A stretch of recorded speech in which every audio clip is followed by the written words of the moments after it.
examining the ugly history of accessibility in gaming. Like, even this phrase right here was being parroted every fucking where. Accessibility in gaming, everywhere. But the people who are mad at this are overreacting. They're fucking not. They are correct to be concerned. They don't know anything for certain, but they are correct to be concerned because it's happened before. That is all I'm fucking saying. The wheel of time turns and ages come and pass, leaving memories that become legend. Legends fade to myth, and even myth is long forgotten when the age that gave it birth comes again. Robert Jordan, The Eye of the World. You may think this quote is about the cyclical nature of humanity, and it is, but it's also about From Software games. Each time one comes out, whether it be Souls, Sekiro, or Bloodborne, we have the same conversation about accessibility in gaming, only for the discussion to slowly fade away, readying itself to strike once again in some distant future. On one side of this debate is the belief that all games should include multiple difficulty levels because easier levels mean greater numbers of people. And they think this is inherently a good thing. More people equals good. Like, I hate this fucking rationale. It's been the downfall of so many great franchises. It's insane. Obviously for corpos, but for anyone who gives a fuck about what they're creating, fuck no. What kind of people? What is the quality of individual I will be receiving? Are they gonna show up and participate? Or are they gonna show up and demand change for no fucking reason other than I don't like it, change it to suit me? What is the caliber of individual I'm getting? Including but not limited to players with disabilities will be able to play more games. This is I swear,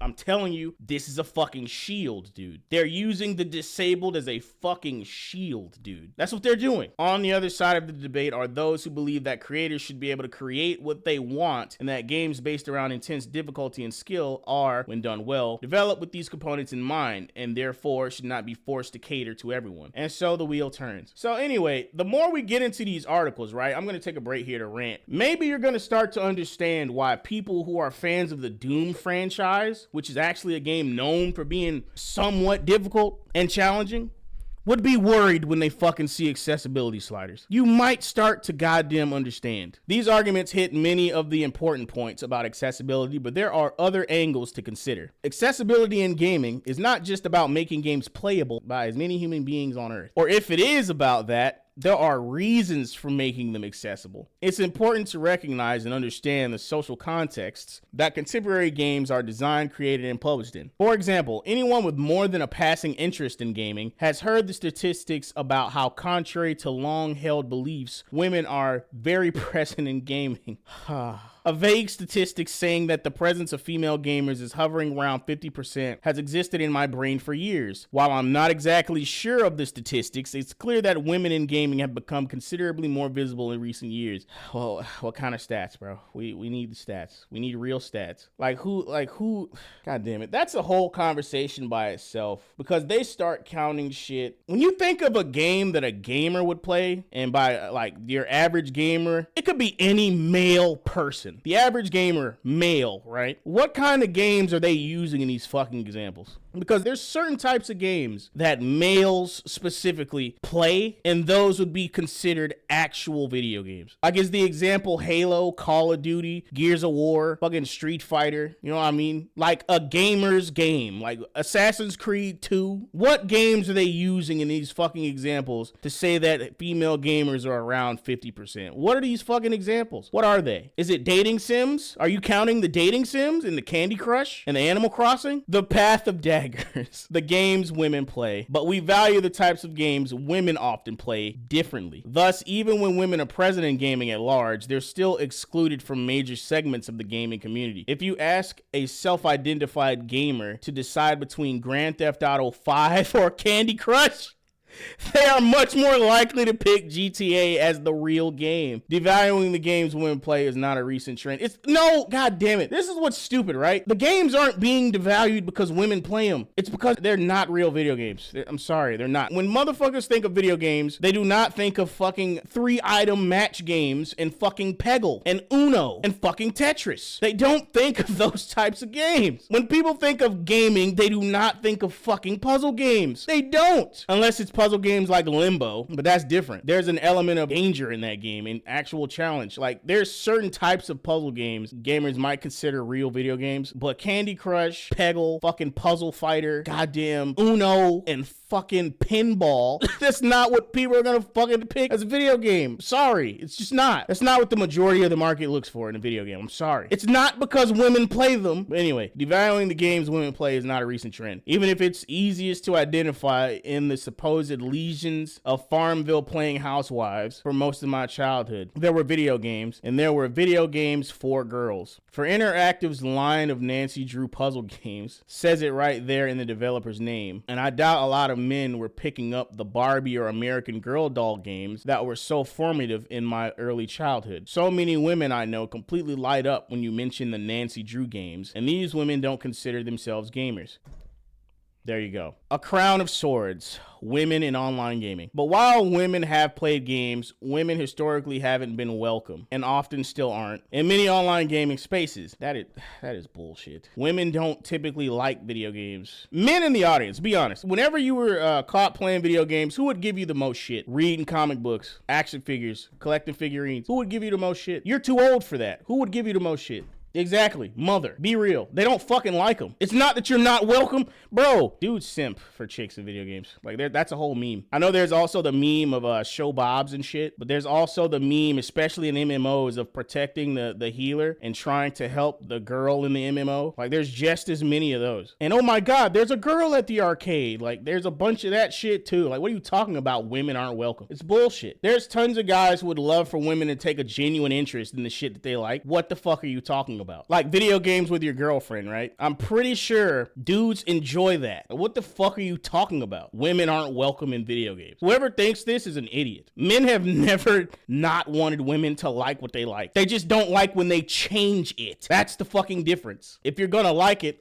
for what it is, and don't try to fucking change it. Games that require voice communication over the internet make women easily identifiable targets for harassment, which leads to a lot of women avoiding. Well, I mean, yeah, this is true. You will get trolled if you're a girl on online video games. That will happen. Technically, it is a form of harassment. I'm not gonna lie, but like, that comes with the territory of being on the internet. Women get harassment on the mic, bro. Have you been a black dude and played Call of Duty?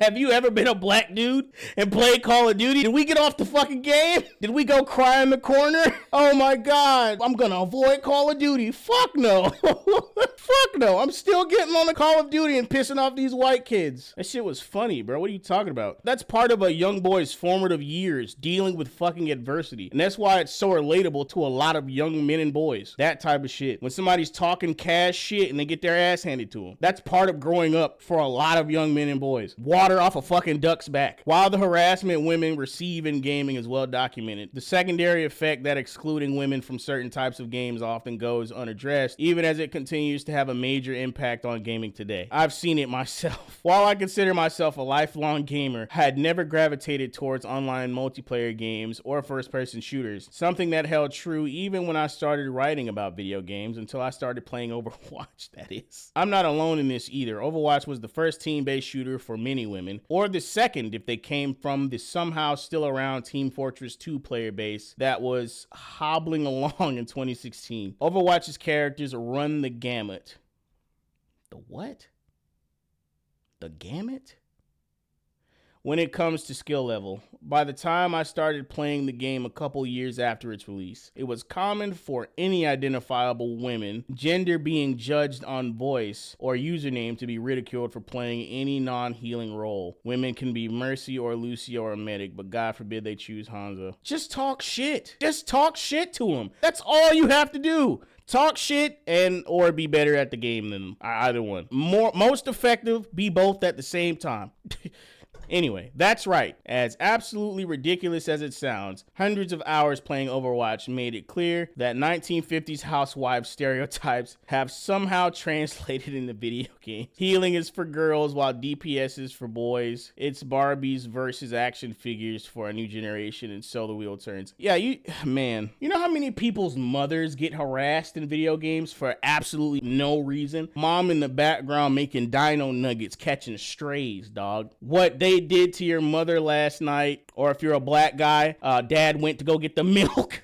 He went to go get the Newports. You're a completely straight man, but you're gay. Or an F slur, you know what I mean? They think that the harassment just doesn't exist whenever it's just guys. Is that what they really think, bro? Do you hear the type of shit? Have you heard the type of shit that guys call each other? It is the stuff of nightmares. I swear to God. Healing is for girls while DPS is for boys. It's Barbies versus action figures for a new generation, and so the wheel turns. The Gathering Storm, the skills we value. The defense that abusive gamers on the internet would likely give to this is that women, based on their personal and subjective sample sizes, are just not as good at playing DPS or damage-based characters. No, you're taking motherfuckers who talk shit online too seriously. I even doubt that the people telling you that shit even believe what they're saying. They're talking shit to you to get you off your game. Trash talk is a part of the experience. They even do that shit in sports. It's so that they're in your head rent-free and you can't focus and get tilted. Look up what that word means. As a deeply average McCree main who never seemed to get any better, they changed his name, by the way. I forgot why, but they changed his name. I don't think his name's McCree anymore. I found myself extra frustrated when I played Overwatch because I felt like I fit the stereotype of a bad female DPS player every time I missed a headshot. Well, just don't be the stereotype. Like this is like simple adversity. I'm bad at a character and they're using a stereotype against me. Okay, well, your only option is to either quit or beat the stereotype. That's it. Dudes run into this shit all the time. You're trash, you're bad, go turn the game back in at fucking GameStop. You can either listen to them or get better at the game. That's really what it is. That's really it. If you weren't a woman, it'd be something else. If you weren't female, it would be anything else. They don't need a real reason to fuck with you. They don't. It would be something else. Here's the thing, though. McCree is a twitchy character, which means he requires fast, accurate reflexes to perform well while playing. So let's assume for the sake of this argument that men are generally correct in their assessments that women just aren't as good at DPS characters like McCree. Instead of taking it for granted that the X chromosome is what provides sick PC gaming skills, let's ask why men might be better at twitchy DPS characters than women. Oh, by the way, okay, I know this has gone on for so long that you probably forgot, but this is one of the examples they're using to make the case for why we need accessibility in gaming. I want you to focus in on that because this has now transferred to online competitive gaming, and we're about to get into why women have it harder in gaming and why we need accessibility options to defeat that evil, mean old X chromosome. That's where this is fucking going. We're getting prepared now. Let's ask why men might be better at twitchy DPS characters than women. Why might the Overwatch League have had so few women in it throughout its run so far? 1, it's had one female player. Shout out to Giguri, I think that's. It's not about chromosomes. If you genuinely thought it was, please seek help. You're the one who brought up chromosomes, you dumbass.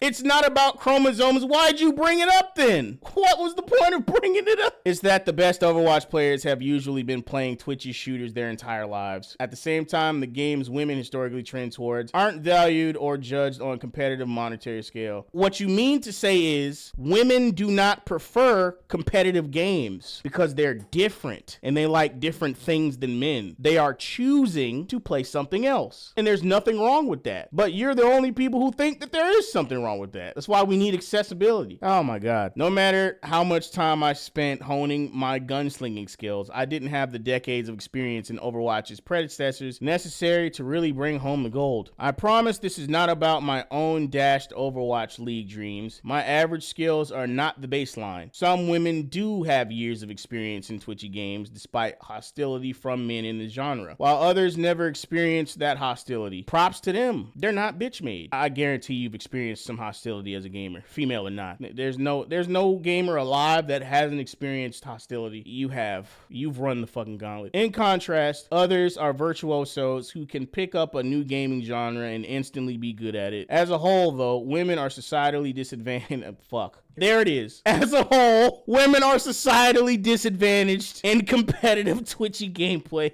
fucking wow. All right. The Great Hunt. The desire for exclusivity. And really, why does it matter if someone beats the game on easy that another player beats on hard or expert? See, I already went over this, but I'll say it again. And then I'm gonna add some more shit on top of it because this shit transfers between multiple different discussions. I know a lot of people think that, you know, gaming is a waste of time and blah, blah, blah. Men are competitive in everything. It doesn't fucking matter. Like I said, from the very first fucking video game, the entire point of it was challenge, and Pong was a co-op game. Where do you think leaderboards come from? Where do you think scoring systems? The reason why it matters is because whenever people are used to gaming being a certain way culturally, and we see a group of people coming in trying to upset the natural order, they think it is a mark on the integrity of gaming. They think you're trying to change the culture to suit you and alienate the people who have been here for their entire fucking lives. Adding more onto why it matters if someone beats a game on easy that another player beat on hard, what a lot of people will do is act like those two achievements are the same. They're not the same. You beat the game on easy and they beat the game on hard. That matters. Like, if you don't beat the game on normal, it's not the way the game was meant to be played. And this is where the real part of the discussion comes in, right? Because no one gives a shit that you beat the game on easy. What people don't like is that you beat the game on easy, but you think that makes you good, or you try to make it seem like you're beating it at the level it's supposed to be beaten at. Like, you're conflating two different experiences. That's where people get upset at, because the entire point of gaming is the challenge. Why are you playing video games just to beat them all on easy mode? I mean, you don't have to like that, but people aren't gonna take you seriously if you beat games only on easy mode. It's just how it is. It goes on to say their victory doesn't take away from someone else's. No, it doesn't. But don't act like your victory and their victory is the same, because it's fucking not. That's where the disagreement comes in. You can play the game on easy and beat it. Just don't come into a discussion and try to act like you beating the game on easy has any sort of merit. Perhaps it's because if anyone can play any game, then any one gamer can't immediately say they're better than someone else by virtue of having completed a specific title. They no longer have bragging rights. I mean, no, it's not that the person who beat the game on hard doesn't have bragging rights. It's that you don't have bragging rights. That's it. Just don't come into the discussion acting like you're the same as the guy who beat it on hard. That's it. That's all motherfuckers are saying. But anyway, I'll get into the other nuances of the accessibility slider shit in a second, because there's more to it than the options simply being there in a vacuum. This desire for exclusivity provided by games designed to be difficult from the ground up often stems from an instinctive human gut reaction of, but if anyone can play it, I won't be better than anyone else. No, motherfucker. If anyone can play it, then what's the point? It makes the game less special. Again, challenge. The entire point of games is being able to rise to a challenge. That's why easy games are fucking boring, like I said before. Like, they're trying to make it seem like this aspect of video game culture is wrong, and it's fucking not. That's the whole point. What's crazy is that these are the same type of people who would make fun of you for playing video games, and now they want to be a part of it. But not only do they want to be a part of it, they showed up, got their ass beat, and now they want to change it so that it suits them better. Sure, there might be genuine concerns about devaluing a game's mechanics or gameplay elements, but for some people, the core issue is that they like gatekeeping when they're on the right side of the gate. What the fuck does that mean? Listen, the only people who give a fuck about anything being gatekept are posers and the suicidal empathetics. Those are the only two people that care about gatekeeping, period. Because a person who likes something for what it is doesn't give a fuck about gatekeeping. They're enjoying the thing for what it is already. If I ever got into a new hobby, I never had a problem with anyone gatekeeping because no one ever tried. I was there for what the fuck was being offered. I also didn't pretend to know shit I didn't know, which is another thing. You should always gatekeep everything. Preserve your culture. Yes, gatekeeping was always the right thing to do. It just sucks that it took this long to fucking realize it. Gaming is supposed to be a hobby. No one without a giant ego considers themselves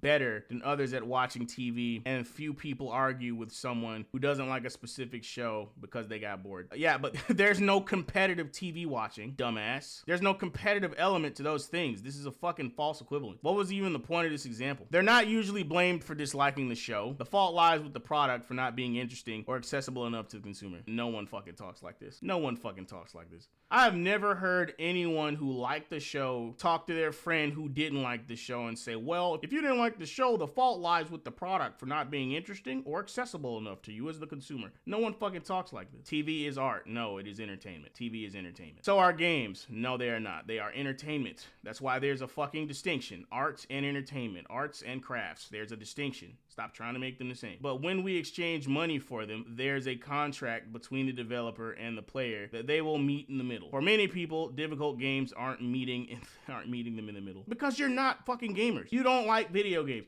Like the entire culture around gaming for as long as I've been alive has been challenging gamers to play your game. Classic gaming fucking advertisements that didn't have hot women in them because sex sells were all about telling the gamer, no balls, you can't beat my game, no balls. Are you man enough to handle it? That's a large part of the fucking gaming advertisements I remember. This reads like a bunch of people who are not immersed in the culture and have no idea what it means to actually be first of all, I don't even like the term gamer because I think that shit is corporate as hell, but they don't seem like they know what it is to be a gamer. They don't. Like being a gamer is pretty much the same as being a sportsman. Any contest of skill harbors this same fucking mentality. Any of them. The challenge. I think we've gotten to the part that matters the most. The Gathering Storm, the role of accessibility. This history of exclusivity at great cost has a clear effect on gaming dynamics today. When recent games like Sekiro, Shadows Die Twice, exclude those without the sick gaming skills, TM, to beat their game, there will be reasons why those gamers couldn't beat the game. Perhaps it's because they didn't go on YouTube and fucking figure out how to play the game more effectively. Bro, I can't tell you how many fucking games come out and somebody puts a guide out for them immediately. And I don't necessarily mean like a walkthrough guide. I mean a how to be good at the game guide. Like, what are you doing wrong?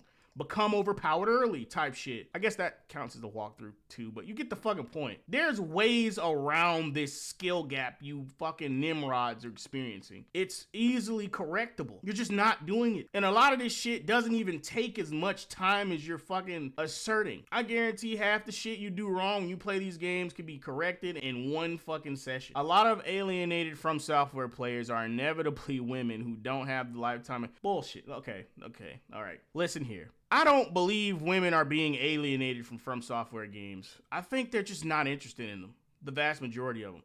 Because I've seen women beat Sekiro, bro. I've seen the videos. I've seen women beat Sekiro. They did it live on stream. One of them cried after she did it. It's because she didn't want to give up on the fucking game.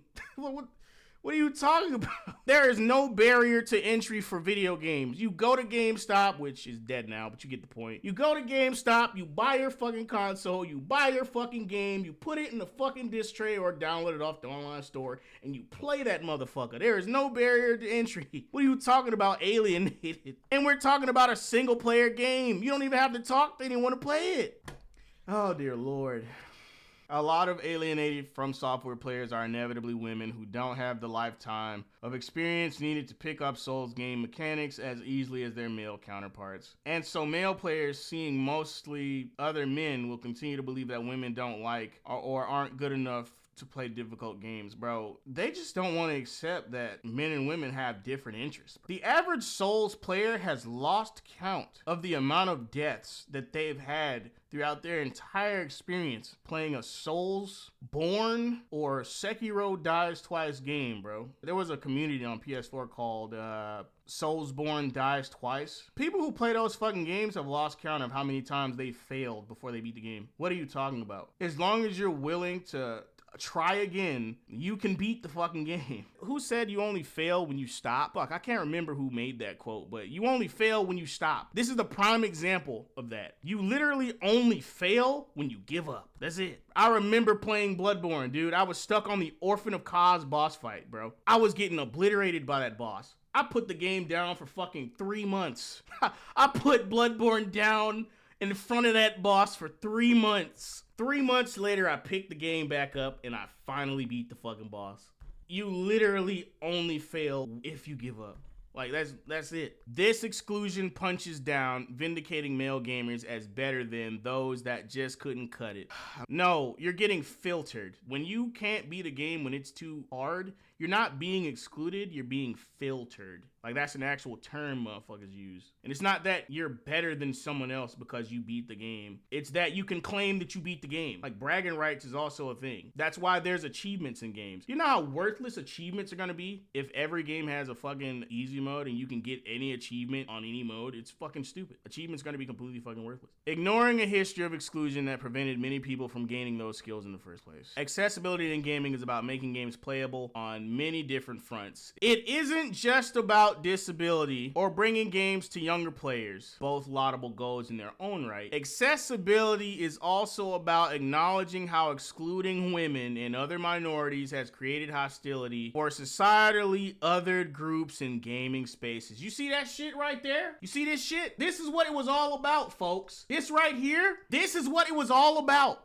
I'll read it again. Accessibility in gaming is about making games playable on many different fronts. It isn't just about disability or bringing games to younger players, both laudable goals in their own right. Accessibility is also about acknowledging how excluding women and other minorities has created hostility for societally othered groups in gaming spaces. What did I fucking say? Using the disabled as a shield. This particular publication just happened to say the quiet part out loud. That's all this shit was. So when I say no one has a fucking memory longer than 60 seconds, this is the type of shit I'm talking about. This literally already happened, but everyone is shitting on people saying this is woke. That's what I'm saying. Just play single player. Unless it's a Souls game, because all games need an easy mode, remember? Bro, where the fuck is it? This right here, this sentiment right here, you can't see me, but I'm poking my fucking monitor right now. This sentiment right here is exactly why they said this shit was woke. That's why. Because look at the options. Damage to player, damage to demons, enemy projectile speed, enemy aggression. You can turn the AI off. Parry window, days duration, game speed, resource values. All I'm saying is that, fine, we don't know if this game is woke yet. All right, I'll grant you that. But the concept of accessibility in gaming is 10,000% woke, undeniably. I remember this shit. All of it happened at pretty much exactly the same fucking time, bro. Sekiro Shadows dies twice. And then The Last of Us 2. Sekiro came in 2019. The Last of Us 2 came in 2020. So this shit happened pretty much around the same fucking time. Bitching about Sekiro and Cuphead, that shit brought journos to their knees. Enters The Last of Us 2 with its accessibility options. That shit even had a fucking section. Bro, I remember this shit. That shit even had its own section under, I believe, the PSN store and the Xbox store. I don't know if it was on Steam yet, because I wasn't playing Steam at the time. But I remember this shit. Accessibility in gaming had its own category, complete with rainbow flags and all of that shit, bro. Like, dude, like... I just don't see how they thought, I just didn't see how they thought this was an overreaction. How? Archive this shit, please. Because this is the evidence. All I'm saying is that they're not overreacting. That's it. That's all I'm saying.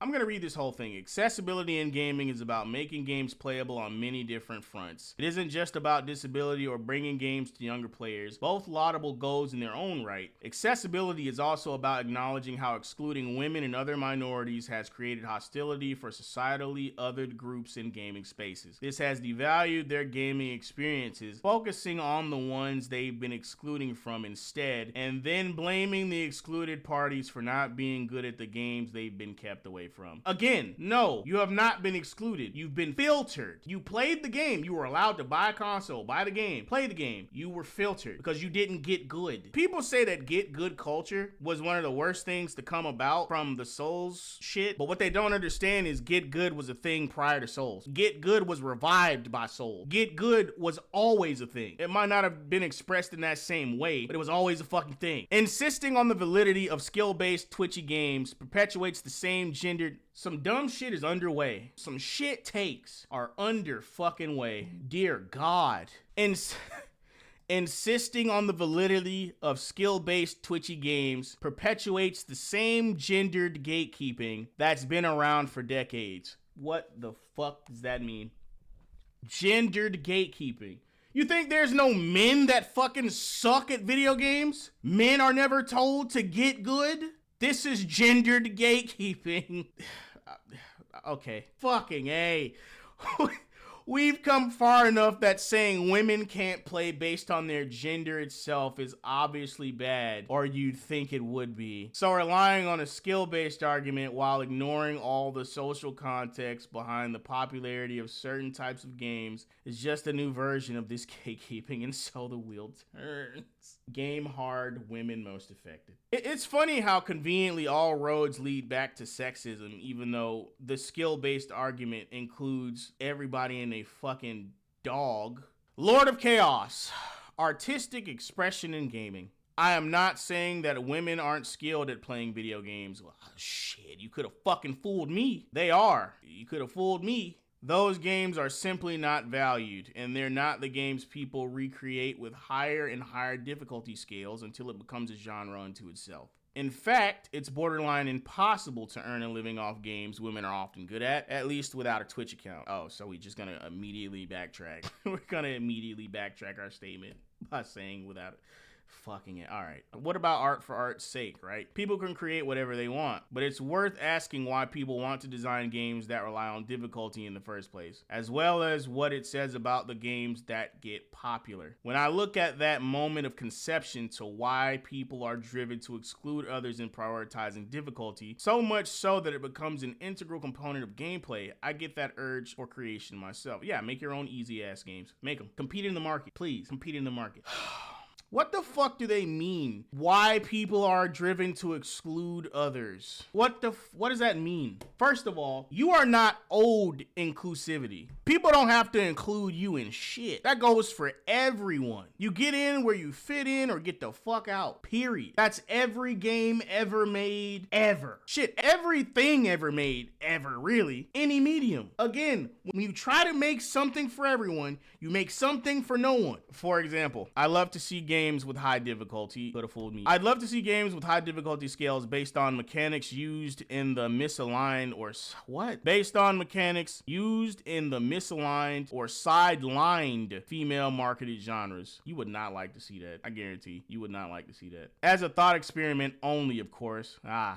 I was correct. Since it would be antithetical to my beliefs about accessibility in gaming if games like this were actually created and marketed with no difficulty sliders. Oh, a direct admission that difficulty sliders are a part of accessibility in gaming and by extension woke. I hope motherfuckers see my point by now. She literally said, I would love to see this type of game, but not really. But I'm supposed to take the rest of this shit she's about to say seriously. Basically, I'm asking what a very, very difficult version of a Sims game would look like, or how good Dragon Age 4 would be if its gameplay heavily depended on the personal choices a player makes in side quests. But if the player loses major tactical and level advantages because they fumbled an emotional moment or tried to skip a cutscene to the point of failing the game. What about a Nancy Drew game where the puzzles rely on the player's instinctual, decades-long understanding shared by the primarily female fan base of her interactive games? I doubt any of these games would be well received or widely popular, despite them integrating difficulty as a core mechanic into their gameplay. Yes, because women like different things. What was the point of this fucking thought experiment? Here's another thing about the every game needs an easy mode argument, right? Literally nobody argues in the inverse. There's not a person alive who went on to argue every game needs a hard mode. No one fucking said it, because gamers intrinsically understand that different games are made for different people.